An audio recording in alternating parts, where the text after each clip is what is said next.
বর্তমানে বাংলাদেশের সবচেয়ে আলোচিত হিন্দুদের ৮ দফা দাবি। এই ৮ দফা দাবির জন্য যে আন্দোলন, সেই আন্দোলনে আসলে আমরা কি কি পেলাম, কতটা ক্ষতিগ্রস্ত হয়েছি আমরা এই আন্দোলনে, এর ভয়াবহ কি ফল আমরা পেয়ে, কি নিয়ে এই আন্দোলন, এই দাবিগুলো যদি পূরণ হতো তবে কতটা আমাদের সুবিধা হতো। এই দাবিগুলো পূরণ হচ্ছে না। এই মুহূর্তে আমাদের হিন্দু নির্যাতন বন্ধ হওয়ার জন্য স্থায়ী কি সমাধান রয়েছে, এই বিস্তারিত বিষয় থাকবে আজকের ভিডিওতে। আশা করি সম্পূর্ণ ভিডিওটি মনোযোগ সহকারে দেখবেন, যেহেতু ভিডিওটিতে বিভিন্ন বিষয় বিস্তারিত থাকছে তাই ভিডিওটি একটু বড় হবে। তো আসুন ভিডিওটি শুরু করছি।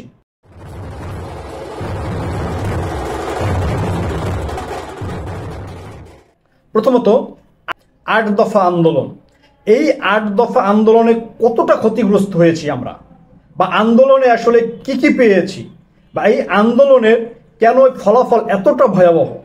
এই আন্দোলনের ফলে চট্টগ্রামে ২১০০ হিন্দুর বিরুদ্ধে মামলা হয়েছে, ৭০ জন আইনজীবীর বিরুদ্ধে মামলা হয়েছে। একজন শিক্ষানবিশ মুসলিম আইনজীবী হত্যা মামলায় অন্তত দেখা যাবে যে ৫ জন ৭ জন বা ১০ জন হিন্দু যুবকের অন্তত ফাঁসি বা যাবজ্জীবন হবে। কয়েক হাজার হিন্দু, এদের ২ বছর বা ৫ বছরের জেল হবে। এই যে যাদেরকে আটক করা হবে, এখান থেকে যারা খালাস পাবে তারাও কোর্টের বারান্দায় ছুটতে ছুটতে একেবারে নিঃস্ব হয়ে যাবে। ৭০ জন আইনজীবী তারা কোর্টে যেতে পারছেন না, তাদের আয় রোজগার বন্ধ, পরিবারগুলো নিঃস্ব হয়ে যাবে, তাদের সন্তান সন্ততির ভবিষ্যৎ অন্ধকার।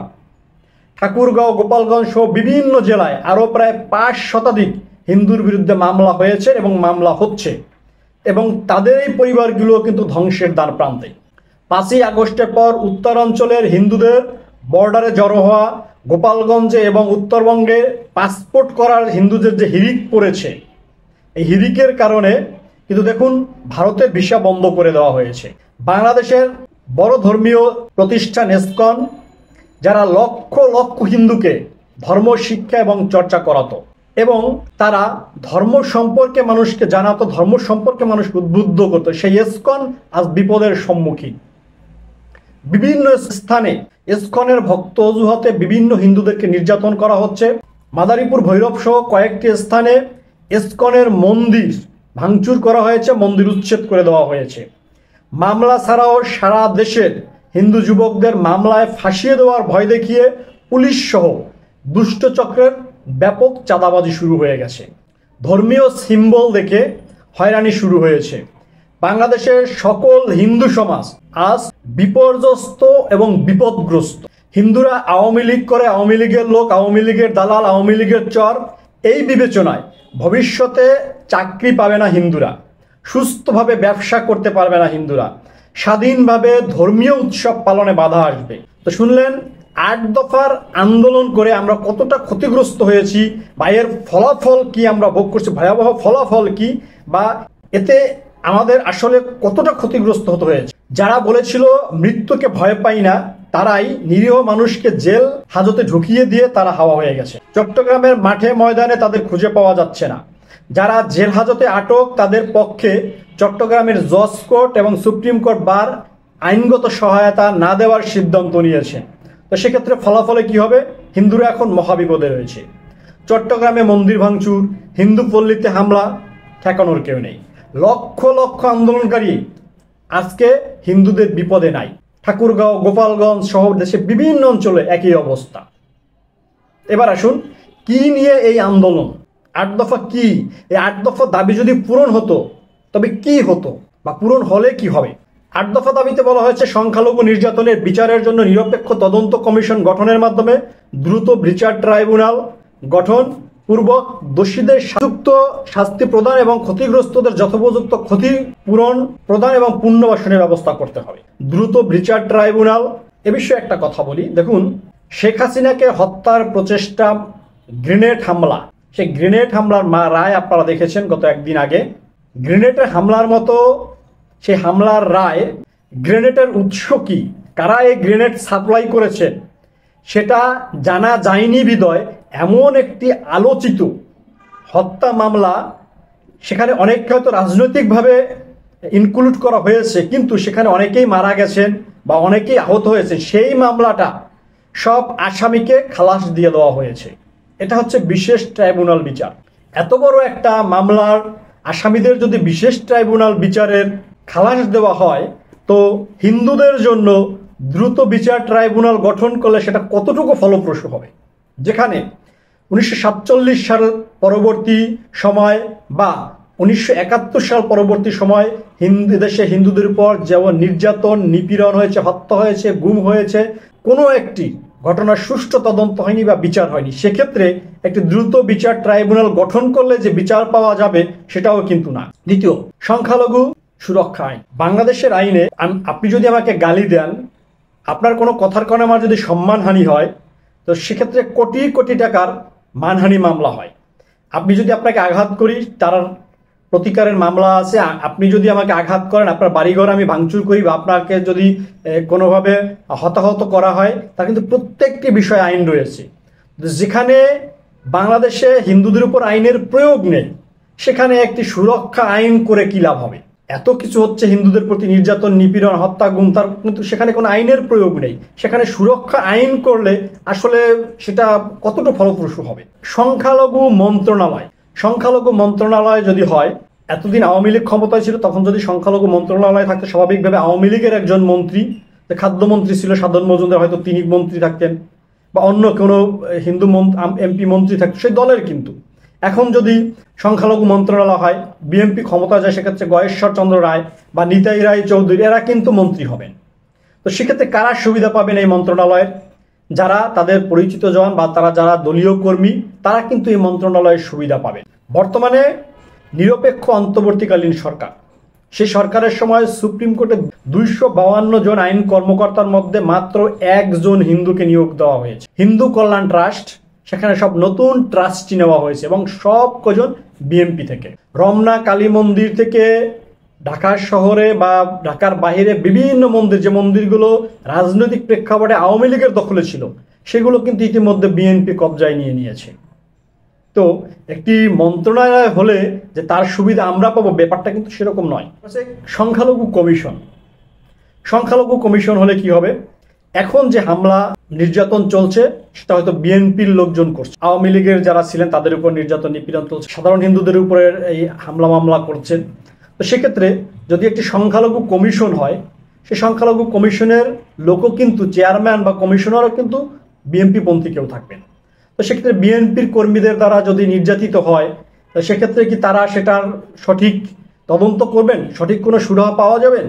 যেমনটি আমরা পাইনি বর্তমান রাষ্ট্রপতি শাহাবুদ্দিন চুপ্পু, তিনি একটি কমিশনের চেয়ারম্যান ছিলেন, তার নামেই শাহাবুদ্দিন কমিশন গঠন করা হয়েছিল হিন্দু নির্যাতনের একটি রিপোর্ট পেশ করার জন্য। সেখানে প্রথমত 25,000 লোকের একটি লিস্ট তৈরি করা হয়, পরে 5,000 লোকের একটি লিস্ট তৈরি করা হয়, কিন্তু সেটা হাইকোর্টে এসে নির্দেশনাও দেওয়া হয় এদের বিচার করার জন্য, কিন্তু সেটা আজও পর্যন্ত সেটা বিচারের মুখ দেখেনি। তখন আওয়ামী লীগ সরকার ক্ষমতায় ছিল। তো সে কমিশন করে লাভ কি? কমিশনের রিপোর্ট যদি হাইকোর্টের নির্দেশ হয়ে আসে, সে নির্দেশ যদি পালন না করা হয়, তবে কমিশন করে কি লাভ হবে? হিন্দু কল্যাণ ট্রাস্টকে ফাউন্ডেশন উন্নীত করতে হবে। ট্রাস্ট এবং ফাউন্ডেশনের মধ্যে নীতিগত কি পার্থক্য আছে আমি জানি না। আমি যতটুকু জানি, ট্রাস্ট ফাউন্ডেশন এক জায়গা থেকে একই ধরনের রেজিস্ট্রেশন নিতে হয়, একই ধরনের কার্যক্রম, একটু সামান্য মাত্র পার্থক্য আছে। তো ট্রাস্টকে ফাউন্ডেশনে রূপান্তরিত করা বড় কোনো ধরনের আমাদের হিন্দুদের জন্য কোনো উপকার হবে বলে আমার মনে হয় না। প্রত্যেক সরকারি বেসরকারি বিশ্ববিদ্যালয় কলেজে শিক্ষার্থীদের জন্য উপাসনালয় নির্মাণ এবং প্রতিটি হোস্টেলে প্রার্থনা কক্ষ বরাদ্দ করতে হবে। আওয়ামী লীগ সরকার, যারা বলে যে হিন্দুদের সরকার, বা বেশিরভাগ হিন্দুরা, সাধারণত 80% হিন্দুরা কিন্তু আওয়ামী লীগকে সমর্থন করে। সেই আওয়ামী লীগ সরকারের আমলে আপনারা দেখেছেন গত 2 বছর সরস্বতী পূজা নিয়ে হিন্দু ছাত্রছাত্রীদের ব্যাপক নিগ্রহের শিকার হতে হয়েছে। অনেক অনেক বিশ্ববিদ্যালয়, কলেজে, স্কুলে পূজা করতে দেওয়া হয়নি। যেখানে সরস্বতী পূজা করতে দেওয়া হয় না, সেখানে প্রত্যেকটি শিক্ষা প্রতিষ্ঠানে মন্দিরের ব্যবস্থা বা প্রার্থনালয়ের ব্যবস্থা চাওয়া। যেখানে প্রত্যেকটি শিক্ষা প্রতিষ্ঠানে 90% ধর্মাবলম্বী মুসলিমদের জন্য মসজিদ নেই, সেখানে আমরা যদি প্রত্যেকটি শিক্ষা প্রতিষ্ঠানে প্রার্থনালয় চাই, প্রত্যেকটি হোস্টেলে প্রার্থনালয় চাই, সেটা কতটা ফলপ্রসূ হবে? সংস্কৃত বা পালি বোর্ডকে আধুনিকায়ন করলে কি সুবিধা হবে আমি জানি না। এটা আধুনিকায়ন করে কি লাভ হবে? দুর্গাপূজায় 5 দিনের ছুটি। দুর্গাপূজায় 3 দিনের ছুটি নিয়ে ইতিপূর্বে বেশ কিছু বছর ধরে বাংলাদেশের বিভিন্ন হিন্দু ধর্মীয় সংগঠন তারা কাজ করছেন। গত আওয়ামী লীগ সরকার, আবারও বলছি, যেখানে আমি যদিও কোনো রাজনৈতিক দলের সাথে সংশ্লিষ্ট নয়, তারপরেও 80% হিন্দুরা আওয়ামী লীগ সমর্থন করে, 10% হিন্দুরা রয়েছে আমার মতো যারা কোনো দলকে সমর্থন করে না, তারা দলকে ভোট দেয় না, বা বাকি 10% রয়েছে যারা বিএনপি বা জাতীয় পার্টিকে সমর্থন করে। তো 80% হিন্দুদের সরকার তারা কিন্তু দুর্গাপূজায় একদিনের জায়গায় 2 দিন ছুটি বা 3 দিন ছুটি তারা কিন্তু দেয়নি। হ্যাঁ, এটা আমরা সবাই আশা করি যে আমাদের পারিবারিক বন্ধন শক্তিশালী করার জন্য, পরিবারের সবার সাথে সর্ববৃহৎ ধর্মীয় প্রতি অনুষ্ঠান সেটা পালন করার জন্য আমাদের দুর্গাপূজায় ছুটি দেওয়া উচিত। এবছর দেখেছি আমরা, এবছর 2 দিন দুর্গাপূজায় ছুটি ছিল, যেখানে আমাদের কোনো দাবি মানা হয় না, যেখানে 252 জন আইন কর্মকর্তাকে সুপ্রিম কোর্টে নিয়োগ দেওয়া হয়েছে, তার মধ্যে শুধুমাত্র একজন হিন্দুকে নিয়োগ দেওয়া হয়েছে। সেক্ষেত্রে এই একদিনের দুর্গাপূজার ছুটি 5 দিন চাওয়া সেটা কোনোভাবে ফলপ্রসূ হবে বলে আমার মনে হচ্ছে না। আরেকটি রয়েছেন দেবোত্তর সম্পত্তি। দেবোত্তর সম্পর্কিত ভোট করার বিরুদ্ধে একসময় হিন্দুরা সোচ্চার থেকে এটা থামিয়েছিল। চট্টগ্রাম থেকে শখানেক সাধু সন্ন্যাসী ঢাকায় এসে আন্দোলন করে থামিয়েছিলেন, কারণ দেবোত্তর বোর্ডের খসড়া আইনে মন্দিরের জমি বেচা বিক্রি বিধান ও মন্দিরের আয়ের 10% বোর্ডকে দিতে হবে কর্মকর্তা বা কর্মচারীদের বেতন ভাতা দেওয়ার জন্য, যার বিরুদ্ধে যে সময় হিন্দুরা খুব সোচ্চার ছিল। আওয়ামী লীগ এবং ঐক্য পরিষদ এই আইনটি করতে চেয়েছিল মূলত সেসব মন্দিরের শত শত বিঘা জমি আছেন তারা বিক্রি করার জন্য, বড় বড় মন্দিরের আয়ের ভাগ বসানোর জন্য। যেমন ঢাকার মদনেশ্বর মহাদেব জিউ মন্দির, যেটা রাজধানী মার্কেট নামে পরিচিত, যার আনুমানিক মূল্য প্রায় 6,000 কোটি টাকা। 91-92 ঋষিকেশ রোডের সীতানাথ মন্দির, যার আনুমানিক মূল্য 4,000 কোটি টাকা।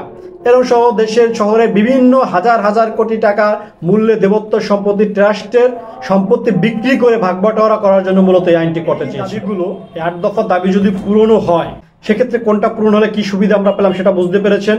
যে তদন্ত কমিশন করলে কি হবে, দ্রুত বিচার ট্রাইব্যুনাল করলে কি হবে, সংখ্যালঘু সুরক্ষা আইন করলে কি হবে, সংখ্যালঘু বিষয়ক মন্ত্রণালয় করলে কি হবে, ট্রাস্টকে ফাউন্ডেশনে উন্নীত করলে কি হবে, এতে আসলে আমাদের উপকার হবে কতটা আপনারা সেটা বুঝতে পেরেছেন। দুর্গাপূজার ছুটি, সাংস্কৃতিক পালি বোর্ডকে আধুনিকায়ন এবং প্রার্থনালয় বা উপাসনালয় চাওয়া সেটা আমরা চাইতে পারি, কিন্তু এগুলো যদি পূরণ হয় আসলে কতটা আমরা উপকৃত হব, এটাকে আমরা বুঝতে পেরেছি যে 8 দফা দাবি, এই দাবির যদি 4টা দাবি মেনে নেওয়া হয় তাও আমরা এতটা ফলপ্রসূ হবে না আমরা যতটা চাচ্ছি, এবং বাকি যে 4টা দাবি রয়েছে সে দাবি 4টা আসলে পূরণ করার মতো তেমন কিছু নেই।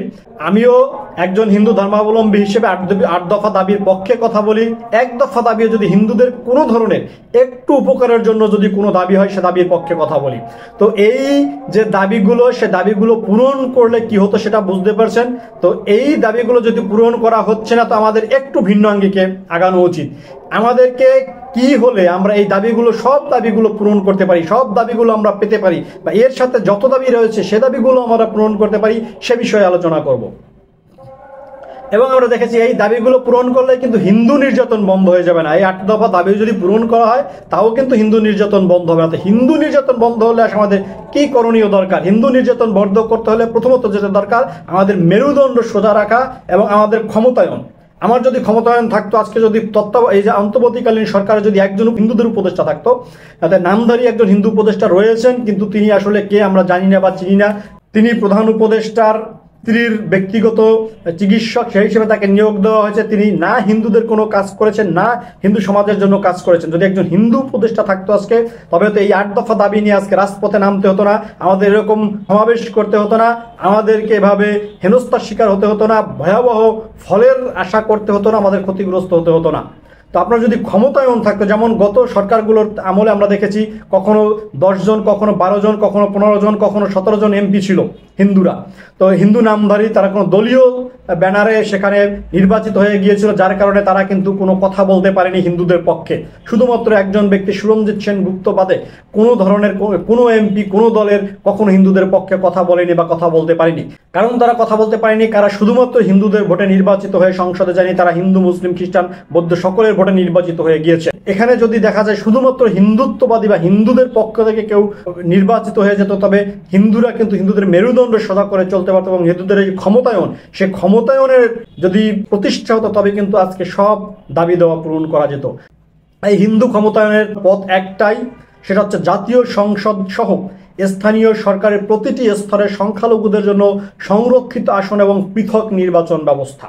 যে পথ ধরে ভারতের অশিক্ষিত অসহায় সহসম্বলী মুসলমানরা মাত্র 30 বছরে এতটা শক্তিশালী হয়েছিল যে এর মধ্যে ভারত ভেঙে 3 টুকরো তারা করে 2টি দেশ তারা নিয়ে নিয়েছিল। শুধু তা নিয়ে সন্তুষ্ট নয়, ভারতের মধ্যে তারা অত্যন্ত ক্ষমতাধর, ভারতের সমস্ত রাজনৈতিক দল তাদেরকে কিন্তু তুষামদি করে চলেন। আগামী 50 বছরের মধ্যে দেখবেন ভারতকেও তারা কবজা করে নিয়েছে। ইতিমধ্যে কয়েকটি রাজ্যে মুসলমানরা কিন্তু মুসলিম প্রধান হয়ে গেছে। তো বর্তমানে সংবিধান ও নির্বাচন পদ্ধতি সংস্কার কাজ চলছে। আমরা সবাই দাবি করলে সংবিধান ও নির্বাচন পদ্ধতি সংস্কারে পৃথক নির্বাচনের পদ্ধতি অন্তর্ভুক্ত করতে বাধ্য হতে পারে। এই পদ্ধতি বাস্তবায়ন হলে আসলে কি হবে? হিন্দুরা কমপক্ষে 42 থেকে 50টি স্বাধীন এমপিত্ব পাবে, অর্থাৎ যেহেতু এখন সংসদে 500 আসনের কথা বলছে, সেই হিসেবে আমরা হিন্দুরা সংখ্যানুপাতিক হারে প্রায় 42 থেকে 50টি সিট পাবো। তো এই যে যদি 42 থেকে 50টি আসন আমরা পাই, আমাদের দাবি পূরণ করার জন্য কিন্তু অন্যের কাছে দয়া ভিক্ষা করতে হবে না, আমরা নিজেরাই নিজেদের দাবি পূরণ করতে পারবো এবং সরকারের উত্থান পতনে আমাদের লোকজন কিন্তু ভূমিকা রাখতে পারবে এবং এই ভূমিকাকে কেন্দ্র করে আমাদের দাবি দেওয়া পূরণ হবে। স্থানীয় সরকার নির্বাচনে হিন্দুরা সংখ্যানুপাতিক প্রতিনিধিত্ব পাবে, ফলে তৃণমূল থেকে হিন্দুদের মেরুদণ্ড সোজা এবং শক্তিশালী হবে। সর্বস্তরে হিন্দুদের শক্তিশালী অবস্থান তৈরি হবে।